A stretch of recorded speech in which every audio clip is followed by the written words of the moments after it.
ರಾಜ್ಯ ಕಾಂಗ್ರೆಸ್ನಲ್ಲಿ ಕುರ್ಚಿ ಕಿತ್ತಾಟ ಜೋರಾಗಿದೆ. ಸಿದ್ದರಾಮಯ್ಯ ಹಾಗೂ ಡಿಕೆ ಶಿವಕುಮಾರ್ ನಡುವೆ ಸಿಎಂ ಸ್ಥಾನಕ್ಕಾಗಿ ಪೈಪೋಟಿ ಏರ್ಪಟ್ಟಿದೆ. ಈ ನಡುವೆ ರಾಷ್ಟ್ರೀಯ ಮಟ್ಟದಲ್ಲಿ ಕೈಪಾಳ್ಯದಲ್ಲಿ ಕೆಲ ಬೆಳವಣಿಗೆಗಳಾಗ್ತಾ ಇವೆ. ರಾಜ್ಯ ಕಾಂಗ್ರೆಸ್ ಉಸ್ತುವಾರಿಯಾಗಿದ್ದಂಥ ರಣದೀಪ್ ಸಿಂಗ್ ಸುರ್ಜೇವಾಲಾ ಎಲ್ಲಿಯೂ ಕೂಡ ಕಾಣಿಸಿಕೊಳ್ತಿಲ್ಲ. ಸಿದ್ದು ಬಣದ ಮುನಿಸಿನ ಪರಿಣಾಮ ಸುರ್ಜೇವಾಲಾ ಬಗ್ಗೆ ಹೈಕಮಾಂಡ್ಗೆ ದೂರು ಹೋಗಿದೆ ಎನ್ನಲಾಗ್ತಾ ಇದೆ. ಈ ಕಾರಣಕ್ಕೆ ಸುರ್ಜೇವಾಲಾರನ್ನ ಹೈಕಮಾಂಡ್ ಸೈಡ್ಲೈನ್ ಮಾಡ್ತಾ ಅನ್ನೋ ಅನುಮಾನ ಕೂಡ ಇದೀಗ ಕಾಡ್ತಾ ಇದೆ.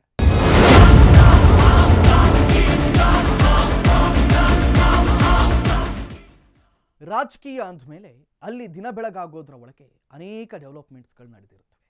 ಯಾರನ್ನ ಎಲ್ಲಿಡಬೇಕು, ಯಾರನ್ನ ಹೇಗೆ ಟ್ರೀಟ್ ಮಾಡಬೇಕು ಅನ್ನೋದರ ಕುರಿತ ಲೆಕ್ಕಾಚಾರಗಳು ನಡೀತಿರುತ್ತೆ.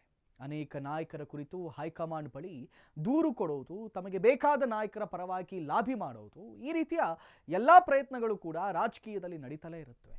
ಸದ್ಯ ಕರ್ನಾಟಕ ರಾಜಕಾರಣದಲ್ಲಿ ಒಂದು ರೀತಿಯ ಗೊಂದಲ ಉಂಟಾಗಿದ್ರೆ ಕರ್ನಾಟಕ ಕಾಂಗ್ರೆಸ್ಗೆ ಸಂಬಂಧಪಟ್ಟಂತೆ ದೆಹಲಿ ಮಟ್ಟದಲ್ಲಿ ಒಂದು ಬೆಳವಣಿಗೆ ನಡೀತಿದೆ.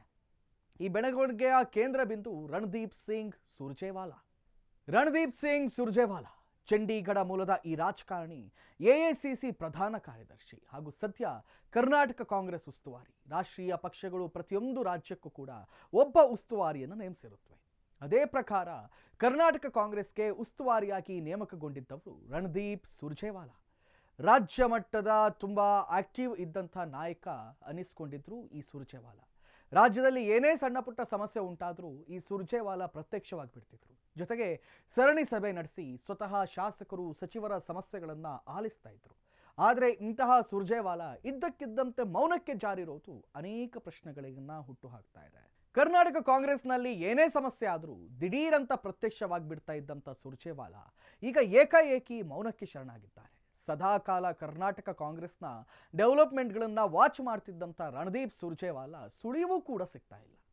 ಅಷ್ಟು ಆಕ್ಟಿವ್ ಆಗಿದ್ದಂಥ ನಾಯಕ ಇದ್ದಕ್ಕಿದ್ದಂತೆ ಸೈಲೆಂಟ್ ಆಗಿರೋದು ನಾನಾ ಅನುಮಾನಗಳನ್ನು ಹುಟ್ಟುಹಾಕ್ತಿದೆ. ಅದರಲ್ಲೂ ಸಿಎಂ ಸಿದ್ದರಾಮಯ್ಯ ಹಾಗೂ ಡಿಸಿಎಂ ಡಿಕೆ ಶಿವಕುಮಾರ್ ಮಧ್ಯೆ ಅಧಿಕಾರದ ಸಮತೋಲನ ಸಾಧಿಸೋಕೆ ಮುಖ್ಯ ಕಾರಣವಾಗಿರೋದು ಇದೇ ಸುರ್ಜೇವಾಲಾ.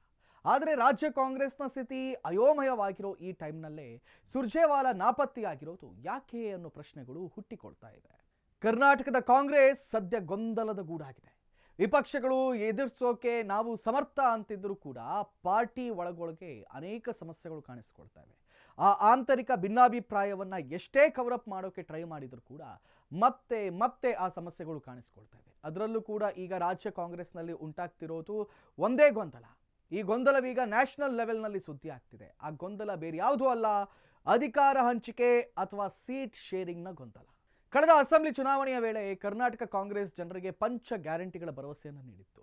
ಆ ಗ್ಯಾರಂಟಿಗಳ ಪರಿಣಾಮ ಚುನಾವಣೆಯಲ್ಲಿ 136 ಸ್ಥಾನ ಗೆಲ್ಲುವ ಮೂಲಕ ಕೈಪಡೆ ಅಭೂತಪೂರ್ವ ಗೆಲುವು ಕಂಡಿತ್ತು. ಬಿಜೆಪಿ ಕಾಂಗ್ರೆಸ್ಸಿಗರು ಚುನಾವಣೆಯಲ್ಲಿ ಧೂಳಿಪಟವಾಗಿತ್ತು. ಚುನಾವಣೆಯ ನಂತರ ಸಿದ್ದರಾಮಯ್ಯ ರಾಜ್ಯದ ಸಿಎಂ ಆಗಿ ಅಧಿಕಾರ ವಹಿಸಿಕೊಂಡ್ರೆ ಆತ ಡಿಕೆ ಶಿವಕುಮಾರ್ ಡಿಸಿಎಂ ಆಗಿ ಅಧಿಕಾರವನ್ನು ಸ್ವೀಕರಿಸಿದರು. ಆರಂಭದಲ್ಲಿ ಇಬ್ಬರ ನಡುವೆ ಒಳ್ಳೆಯ ಅಂಡರ್ಸ್ಟ್ಯಾಂಡಿಂಗ್ ಇಲ್ಲ ಅನ್ನೋ ಆರೋಪ ಕೇಳಿಬಂದಿತ್ತು. ಆದರೆ ನಂತರ ಸುರ್ಜೇವಾಲಾ ಪ್ರಯತ್ನದಿಂದ ಎಲ್ಲವೂ ಕೂಡ ಸರಿಯಾಗ್ತಾ ಇತ್ತು. ಸರ್ಕಾರಕ್ಕೆ 2 ವರ್ಷ ತುಂಬುವವರೆಗೂ ಎಲ್ಲವೂ ಸುಸೂತ್ರವಾಗಿ ನಡೆದುಕೊಂಡು ಹೋಗ್ತಾ ಇತ್ತು. ಆದರೆ ಸಂದರ್ಶನವೊಂದರಲ್ಲಿ ಡಿಕೆ ಶಿವಕುಮಾರ್ ಅದೊಂದು ಮಾತು ಸಂಚಲನಕ್ಕೆ ಕಾರಣವಾಗಿತ್ತು.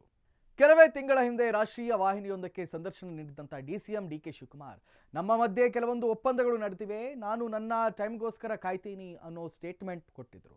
ಡಿಕೆಶಿ ನೀಡಿದಂಥ ಅದೊಂದು ಸ್ಟೇಟ್ಮೆಂಟ್ ಕರ್ನಾಟಕ ಪಾಲಿಟಿಕ್ಸ್ನಲ್ಲಿ ಬಿರುಗಾಳಿಯನ್ನೇ ಎಬ್ಬಿಸಿತ್ತು. ಡಿಕೆಶಿ ಸ್ಟೇಟ್ಮೆಂಟ್ ಅಧಿಕಾರ ಹಂಚಿಕೆ ಅನ್ನೋ ಮಾತನ್ನ ಮತ್ತೆ ಮುನ್ನೆಲೆಗೆ ತಂದಿತ್ತು. ಸಿದ್ದರಾಮಯ್ಯ ಹಾಗೂ ಡಿಕೆಶಿ ನಡುವಿನ ಹೈಕಮಾಂಡ್ ಮುಂದೆನೇ 50-50 ರೀತಿಯ ಪವರ್ ಶೇರಿಂಗ್ ಒಪ್ಪಂದ ನಡೆದಿದೆ ಅನ್ನೋ ಮಾತು ಜೋರಾಗಿ ಕೇಳಿಬರೋಕೆ ಶುರುವಾಗಿತ್ತು. ಈ ಮಧ್ಯೆ ಸಿದ್ದರಾಮಯ್ಯ ಕೂಡ ನ್ಯಾಷನಲ್ ಚಾನಲ್ಗೆ ಇಂಟರ್ವ್ಯೂ ನೀಡಿ 5 ವರ್ಷವೂ ನಾನೇ ಸಿಎಂ ಅಂದಿದ್ರು. ಕೊನೆಗೆ ಹೈಕಮಾಂಡ್ ಸೂಚನೆ ಮೇರೆಗೆ ಉಭಯ ನಾಯಕರು ನಾವು ಹೈಕಮಾಂಡ್ ಸೂಚನೆಗೆ ಬದ್ಧ ಅಂತಿದ್ರು. ಆದರೆ ಸರ್ಕಾರಕ್ಕೆ 2.5 ವರ್ಷ ತುಂಬುವವರೆಗೂ ಸುಮ್ಮನಿದ್ದಂಥ ಡಿಕೆಶಿ ನಂತರ ಒಂದೊಂದೇ ಪಾನ್ಗಳನ್ನು ಮೂವ್ ಮಾಡೋಕೆ ಶುರು ಮಾಡಿದ್ರು. ಸರ್ಕಾರಕ್ಕೆ 2.5 ವರ್ಷ ತುಂಬುವವರೆಗೂ ಸುಮ್ಮನಿದ್ದಂಥ ಡಿಕೆಶಿ ಯಾವಾಗ ಸರ್ಕಾರದ ಅರ್ಧ ಅವಧಿ ಕಳೀತೋ ಆಗ ಹೈಕಮಾಂಡ್ ಮುಂದೆ ಪವರ್ ಶೇರಿಂಗ್ಗೆ ಬೇಟಿಕೆ ಇಟ್ಟರು. ಕೊಟ್ಟ ಮಾತಂತೆ ನನಗೆ ಅಧಿಕಾರ ಹಸ್ತಾಂತರ ಮಾಡಿ ಅಂತ ಹೈಕಮಾಂಡ್ ಮುಂದೆ ಪಟ್ಟು ಹಿಡಿದು ಕೂತರು ಡಿಕೆಶಿ. ಅಲ್ಲಿಂದಾನೇ ನೋಡಿ ಕರ್ನಾಟಕ ಪಾಲಿಟಿಕ್ಸ್ ರಣರೋಚಕ ಹಂತಕ್ಕೆ ತಲುಪಿರೋದು. ಆದರೆ ಎಷ್ಟೇ ಪ್ರಯತ್ನ ಪಟ್ಟರೂ ಕೂಡ ಡಿಕೆಶಿಗೆ ಈವರೆಗೂ ಕೂಡ ಸಿಎಂ ಪಟ್ಟ ಒಲ್ದು ಬಂದಿಲ್ಲ. ಅಷ್ಟಕ್ಕೆ ಸುಮ್ಮನಾಗಿದ್ದ ಡಿಕೆಶಿ ತಮ್ಮ ಬೆಂಬಲಿಗರ ಮೂಲಕ ಹೈಕಮಾಂಡ್ ಮೇಲೆ ಒತ್ತಡ ಹೇರೋ ತಂತ್ರವನ್ನ ಮಾಡಿದ್ರು. ಆದರೆ ಅದು ಕೂಡ ಫಲ ನೀಡ್ತಾ ಇಲ್ಲ. ಇತ್ತ ಡಿಕೆಶಿ ಬಣ ಆಕ್ಟಿವ್ ಆಗ್ತಾ ಇದ್ದಂತೆ ಅತ್ತ ಸಿಎಂ ಸಿದ್ದರಾಮಯ್ಯ ಬಣ ಕೂಡ ಫುಲ್ ಆಕ್ಟಿವ್ ಆಯಿತು. ಯಾವಾಗ ಡಿಕೆ ಬಣ ಸಿಎಂ ಸ್ಥಾನಕ್ಕಾಗಿ ಹೈಕಮಾಂಡ್ ಮೇಲೆ ಒತ್ತಡವನ್ನ ಹೇರ್ತಿದ್ದಾರೆ ಅನ್ನೋದು ಅರಿವಾಯಿತು, ಆಗ ಸಿಎಂ ಸಿದ್ದರಾಮಯ್ಯ ಬಣ ಕೂಡ ಫುಲ್ ಆಕ್ಟಿವ್ ಆಯಿತು. ಸ್ವತಃ ಸಿಎಂ ಸಿದ್ದರಾಮಯ್ಯ ಆದಿಯಾಗಿ ಸಿದ್ದರಾಮಯ್ಯ ಆಪ್ತ ಶಾಸಕರು ಸಚಿವರು 5 ವರ್ಷವೂ ಸಿಎಂ ಆಗಿ ಸಿದ್ದರಾಮಯ್ಯ ಮುಂದುವರಿತಾರೆ ಅನ್ನೋ ದಾಳ ಉರುಳಿಸೋಕೆ ಶುರು ಮಾಡಿದ್ರು. ಆದರೆ ಹೈಕಮಾಂಡ್ ಸೂಚನೆಯ ಮೇರೆಗೆ ಉಭಯ ನಾಯಕರು ನಾವು ಹೈಕಮಾಂಡ್ ತೀರ್ಮಾನಕ್ಕೆ ಬದ್ಧ ಅನ್ನೋಕೆ ಶುರು ಮಾಡಿದ್ರು. ಜೊತೆಗೆ ಅಧಿವೇಶನ ಮುಗಿಸೋವರೆಗೂ ಸುಮ್ನಿರಿ ಅಂತ ಹೈಕಮಾಂಡ್ ಸೂಚನೆ ಕೊಟ್ಟ ಕಾರಣಕ್ಕೆ ಡಿಕೆಶಿ ಸೈಲೆಂಟ್ ಆಗಿದ್ರು. ಈಗ ಅಧಿವೇಶನ ಮುಗ್ದಿದೆ. ಜೊತೆಗೆ ಇನ್ನೇನು ಕೆಲವೇ ಟೈಮ್ನಲ್ಲಿ ದೇವರಾಜ್ ಅರಸು ಹೆಸರಲ್ಲಿರುವಂಥ ಕರ್ನಾಟಕ ದೀರ್ಘಾವಧಿಯ ಮುಖ್ಯಮಂತ್ರಿ ಅನ್ನೋ ದಾಖಲೆಯನ್ನು ಸಿದ್ದರಾಮಯ್ಯ ಸರಿಗಟ್ಟಲಿದ್ದಾರೆ. ಆ ಬಳಿಕವಾದರೂ ತನಗೆ ಸಿಎಂ ಸ್ಥಾನ ನೀಡಿ ಅಂತ ಡಿಕೆಶಿ ಹೈಕಮಾಂಡ್ ಮುಂದೆ ಬೇಡಿಕೆ ಇಟ್ಟಿದ್ದಾರೆ. ಆದರೆ ರಾಹುಲ್ ಗಾಂಧಿಯನ್ನ ಭೇಟಿಯಾಗೋಕೆ ಈವರೆಗೂ ಡಿಕೆಶಿಗೆ ಸಾಧ್ಯವಾಗಿಲ್ಲ. ಹಾಗಾಗಿ ಎಐಸಿಸಿ ಅಧ್ಯಕ್ಷ ಮಲ್ಲಿಕಾರ್ಜುನ್ ಖರ್ಗೆ ಭೇಟಿ ಮಾಡಿ ತನ್ನ ಬೇಡಿಕೆ ಇಟ್ಟಿದ್ದಾರೆ ಡಿಕೆಶಿ. ರಾಜ್ಯ ಕಾಂಗ್ರೆಸ್ನಲ್ಲಿ ಈ ರೀತಿಯ ಗೊಂದಲಗಳಿದ್ರೆ ಪಕ್ಷಕ್ಕೆ ಹಾನಿ ಅಂತ ತಿಳಿದು ಇದೇ ವಿಚಾರವಾಗಿ ಹೈಕಮಾಂಡ್ 2 ಬಾರಿ ಪತ್ರ ಬರೆದಿದ್ರು ಸುರ್ಜೇವಾಲಾ.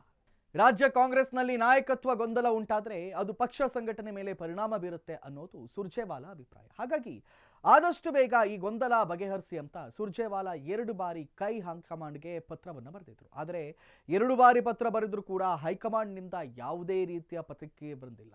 ಇದರಿಂದ ದೆಹಲಿ ಮಟ್ಟದಲ್ಲಿ ತಮ್ಮ ಪ್ರಭಾವ ಕುಗ್ತಾ ಇದೆ ಅನ್ನೋ ಸುಳಿವು ಸಿಕ್ಕಿದ್ರಿಂದ ರಾಜ್ಯ ರಾಜಕೀಯ ವಿಚಾರದಿಂದ ಸುರ್ಜೇವಾಲಾ ದೂರ ಸರಿದಿದ್ದಾರೆ ಎನ್ನಲಾಗ್ತಾ ಇದೆ. ಈ ಮಧ್ಯೆ ಇತ್ತೀಚೆಗೆ ನಡೆದಂಥ ಕಾಂಗ್ರೆಸ್ ಕಾರ್ಯಕಾರಿ ಸಭೆಯಲ್ಲೂ ಕೂಡ ಸುರ್ಜೇವಾಲಾ ಭಾಗಿಯಾಗದೆ ಇರೋದು ಈ ಚರ್ಚೆಗೆ ಪುಷ್ಟಿಯನ್ನು ನೀಡ್ತಾ ಇದೆ. ಆದರೆ ಸುರ್ಜೇವಾಲಾ ಗೈರಿನ ಬಗ್ಗೆ ಕಾಂಗ್ರೆಸ್ ಹೈಕಮಾಂಡ್ ಕೂಡ ಹೆಚ್ಚು ತಲೆ ಕೆಡಿಸ್ಕೊಂಡಿರಲಿಲ್ಲ.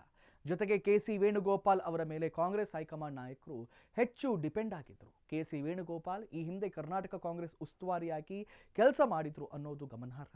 ಈ ಎಲ್ಲ ಬೆಳವಣಿಗೆ ಕಾಂಗ್ರೆಸ್ ಹೈಕಮಾಂಡ್ ಸುರ್ಜೇವಾಲಾರನ್ನ ಸೈಡ್ಲೈನ್ ಮಾಡಿದ್ಯಾ ಅನ್ನೋ ಅನುಮಾನ ಉಂಟಾಗ್ತಿದೆ. ಇದೇ ಕಾರಣಕ್ಕೆ ಸುರ್ಜೇವಾಲಾ ಕರ್ನಾಟಕದ ಬಗ್ಗೆ ಹೆಚ್ಚು ತಲೆ ಕೆಡಿಸಿಕೊಳ್ಳದೆ ಇತರ ರಾಜ್ಯಗಳ ಮೇಲೆ ಕಾನ್ಸಂಟ್ರೇಟ್ ಮಾಡ್ತಿದ್ದಾರಾ ಎನ್ನಲಾಗ್ತಾ ಇದೆ. ಜೊತೆಗೆ ಸಿಎಂ ಸಿದ್ದರಾಮಯ್ಯ ಬಣದಿಂದ ಸುರ್ಜೇವಾಲಾ ಬಗ್ಗೆ ಹೈಕಮಾಂಡ್ಗೆ ದೂರು ನೀಡಲಾಗ್ತಿದೆ ಅನ್ನೋ ಮಾಹಿತಿ ಕೂಡ ಇದೆ. ರಣದೀಪ್ ಸಿಂಗ್ ಸುರ್ಜೇವಾಲಾ ಮೊದಲಿನಿಂದಲೂ ಕೂಡ ಸ್ವಲ್ಪ ಡಿಕೆಶಿ ಬಗ್ಗೆ ಒಲವು ಹೆಚ್ಚಿರುವಂತಹ ನಾಯಕ. ಇದರಿಂದ ಕೋಪಗೊಂಡಂತ ಸಿದ್ದು ಆಪ್ತರು ಸುರ್ಜೇವಾಲಾ ಪಕ್ಷಪಾತ ಮಾಡ್ತಾ ಇದ್ದಾರೆ ಅಂತ ಹೈಕಮಾಂಡ್ಗೆ ದೂರು ನೀಡಿದ್ದಾರೆ ಎನ್ನಲಾಗ್ತಿದೆ. ಈ ಹಿನ್ನೆಲೆ ಹೈಕಮಾಂಡ್ ಸುರ್ಜೇವಾಲಾರನ್ನ ಸೈಡ್ಲೈನ್ ಮಾಡಿದೆ ಅನ್ನೋ ಮಾತುಗಳು ಕೇಳಿ ಬರ್ತಾ ಇವೆ. ಈ ಎಲ್ಲ ಬೆಳವಣಿಗೆ ಹಿನ್ನೆಲೆ ಸುರ್ಜೇವಾಲಾ ಅಸಮಾಧಾನಗೊಂಡಿದ್ದು ಸ್ವಯಂ ಪ್ರೇರಣೆಯಿಂದ ರಾಜ್ಯ ರಾಜಕೀಯದಿಂದ ದೂರ ಸರಕ್ಕೆ ನಿರ್ಧಾರ ಮಾಡಿದ್ದಾರೆ ಎನ್ನಲಾಗ್ತಾ ಇದೆ. ರಣದೀಪ್ ಸಿಂಗ್ ಸುರ್ಜೇವಾಲಾ ಮೊದಲಿನಿಂದಲೂ ಕೂಡ ಸ್ವಲ್ಪ ಡಿಕೆಶಿ ಬಗ್ಗೆ ಒಲವು ಹೆಚ್ಚಿರುವಂತಹ ನಾಯಕ. ಇದರಿಂದ ಕೋಪಗೊಂಡಂತ ಸಿದ್ದು ಆಪ್ತರು ಸುರ್ಜೇವಾಲಾ ಪಕ್ಷಪಾತ ಮಾಡ್ತಾ ಇದ್ದಾರೆ ಅಂತ ಹೈಕಮಾಂಡ್ಗೆ ದೂರು ನೀಡಿದ್ದಾರೆ ಎನ್ನಲಾಗ್ತಿದೆ. ಈ ಹಿನ್ನೆಲೆ ಹೈಕಮಾಂಡ್ ಸುರ್ಜೇವಾಲಾರನ್ನ ಸೈಡ್ಲೈನ್ ಮಾಡಿದೆ ಅನ್ನೋ ಮಾತುಗಳು ಕೇಳಿ ಬರ್ತಾ ಇವೆ. ಈ ಎಲ್ಲ ಬೆಳವಣಿಗೆ ಹಿನ್ನೆಲೆ ಸುರ್ಜೇವಾಲಾ ಅಸಮಾಧಾನಗೊಂಡಿದ್ದು ಸ್ವಯಂ ಪ್ರೇರಣೆಯಿಂದ ರಾಜ್ಯ ರಾಜಕೀಯದಿಂದ ದೂರ ಸರಿಯೋಕೆ ನಿರ್ಧಾರ ಮಾಡಿದ್ದಾರೆ ಎನ್ನಲಾಗ್ತಾ ಇದೆ. ರಾಜ್ಯದಲ್ಲಿ ಪವರ್ ಶೇರಿಂಗ್ ಫೈಟ್ ಮಧ್ಯೆ ದೆಹಲಿ ಕಾಂಗ್ರೆಸ್ನಲ್ಲಿ ಇನ್ನೊಂದು ಬೆಳವಣಿಗೆ ನಡೆದಿದೆ. ರಾಜ್ಯ ಕಾಂಗ್ರೆಸ್ ಉಸ್ತುವಾರಿ ರಣದೀಪ್ ಸುರ್ಜೇವಾಲಾ ಹೈಕಮಾಂಡ್ ಲೆವೆಲ್ನಲ್ಲಿ ಸೈಡ್ಲೈನ್ ಆಗಿದ್ದಾರೆ. ಈ ಕಾರಣಕ್ಕೆ ಸುರ್ಜೇವಾಲಾ ಕರ್ನಾಟಕ ಕಾಂಗ್ರೆಸ್ನಿಂದ ಅಂತರ ಕಾಯ್ದುಕೊಂಡಿದ್ದಾರೆ. ಇದಿಷ್ಟು ಕರ್ನಾಟಕ ಕಾಂಗ್ರೆಸ್ ಕಥೆಯಾದರೆ ಮತ್ತೊಂದು ನಮ್ಮ ಪಕ್ಕದ ಉಗ್ರಸ್ಥಾನದ ಸುದ್ದಿ. ಭಾರತದ ಆಪರೇಷನ್ ಸಿಂಧೂರ್ನಲ್ಲಿ ಯಾವುದೇ ಡ್ಯಾಮೇಜ್ ಆಗಿಲ್ಲ ಅಂತ ಬಡ್ಕೊಳ್ತಾ ಇದ್ದ ಪಾಕಿಸ್ತಾನದ ನಿಜ ಬಣ್ಣ ಈಗ ಬಟಾ ಬಯಲಾಗಿದೆ.